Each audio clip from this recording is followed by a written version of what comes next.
Nyilek opo? Bocor halus bani.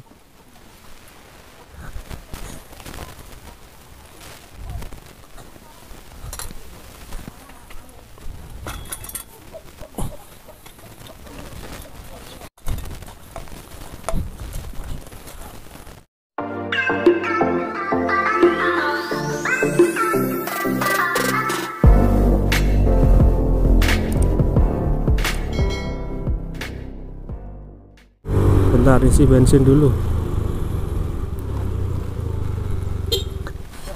10.000. Ih. Berangkat bro.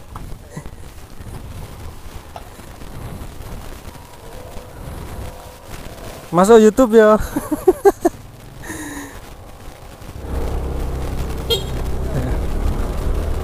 Oke, assalamualaikum warahmatullahi wabarakatuh. Oke, sesuai intro tadi, jadi saya mau bahas motor saya ini, yaitu ban belakang saya ini. Jadi ban belakang saya ini bocor guys, kena paku 2 kali. Yang pertama kena paku yang lumayan besar sih, habis itu langsung saya tambal. Jadi di tukang tambal ban baru saya lepas pakunya, lebih tepatnya dilepas sama tukang tambalnya ya. Dan kemudian ditambal, dikasih kayak semacam karet gitu, mungkin itu khusus buat tambal ban tubeless ya. Saya sendiri masih kurang tahu sih. Nah, setelah ditambal itu ya seneng sih, nggak ada bocor-bocor lagi. Hampir berjalan sekitar 2-3 bulan masih aman. Jadi yang bekas kena paku itu masih aman, nggak bocor lagi. Setelah itu kena paku lagi, tapi di titik yang berbeda. Siapa yang nggak kesel coba? Kena paku terus, ya Allah. Padahal juga jarang lewat jalan yang rawan banyak paku gitu. Kembali seperti yang pertama, jadi bocor yang kedua ini saya bawa ke tukang tambal ban yang sama seperti yang pertama tadi. Diambil pakunya dan ditambal, dikasih semacam karet yang seperti saya bilang tadi. Setelah berjalan beberapa bulan, 2-3 bulan, aman sih ya. Dan juga tambalan yang pertama tadi juga masih aman, yang kedua juga masih aman. Nah, setelah sekitar 3 bulanan itu, bekas tambalan itu ada yang bocor lagi guys. Sempat sebel sih. Ini ban bocor, tapi bocornya itu halus ya. Kalau istilahnya bocor halus. Jadi bocor tapi habisnya itu lama. Jadi misalkan hari ini dikasih angin sesuai ukurannya ya, yang belakang 32 atau 33 ya tekanannya.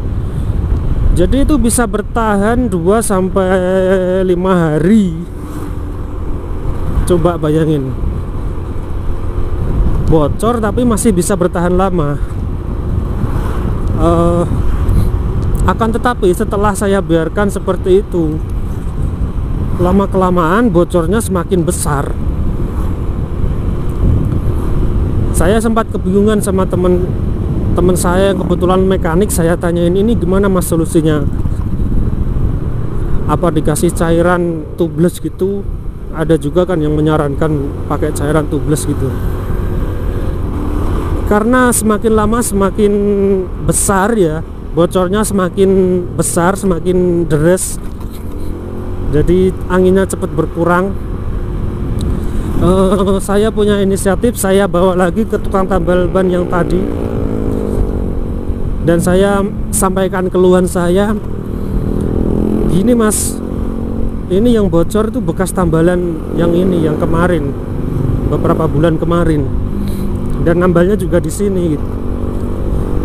Nah, si mas tukang tambal bannya itu ngasih solusi, gimana kalau dikasih double aja mas tambalannya. Ya udah mas, gak apa-apa, dicoba gitu. Memang awet sih ya, bisa bertahan beberapa minggu, bahkan hampir sebulan ya. Dan kalau nggak salah hampir 2 bulan bocor lagi guys. Siapa coba yang nggak kesel? Mau diganti ban baru itu sayang, karena bannya masih agak tebelan gitu loh, jadi belum terlalu tipis. Kan sayang ya mau diganti baru. Selagi masih bisa dipakai ya kenapa enggak gitu. Nah untuk kasus yang sekarang ini bocor lagi ini sama sih, hampir 3-4 bulan setelah penambalan yang double itu. Bocor sekarang ini kebetulan bannya sudah menipis ya. Jadi kalau sekarang mungkin diganti ban baru mungkin sudah waktunya lah ya. Cuman yang saya heranin kenapa sih sudah ditambal kok bisa bocor lagi gitu. Ya perkiraan saya sih mungkin karena faktor pakunya yang terlalu besar, mungkin lubangnya terlalu besar. Ini sih yang saya alamin tentang ban tubeless yang bocor ini. Mungkin teman-teman punya pengalaman tentang bannya yang tubeless yang pernah bocor kena pakung dan ditambal seperti itu. Mungkin ada saran sebaiknya ban tubeless itu kalau bocor ditambal yang seperti apa. Silahkan ditulis di kolom komentar guys. Karena ada juga sih temen yang nyaranin ditambalnya dari dalam ya, jadi kayaknya harus ngelepas bannya gitu, tapi agak mahalan sih, 50 ribuan kalau nggak salah nambalnya kayak gitu. Oke, sekian video sharing kali ini. Jika teman-teman punya pendapat silahkan ditulis di kolom komentar guys. Untuk kritik dan saran juga silahkan dicurahkan di kolom komentar. Terima kasih sudah nonton dan terima kasih yang sudah support. Ervan Daya pamit. Assalamualaikum warahmatullahi wabarakatuh.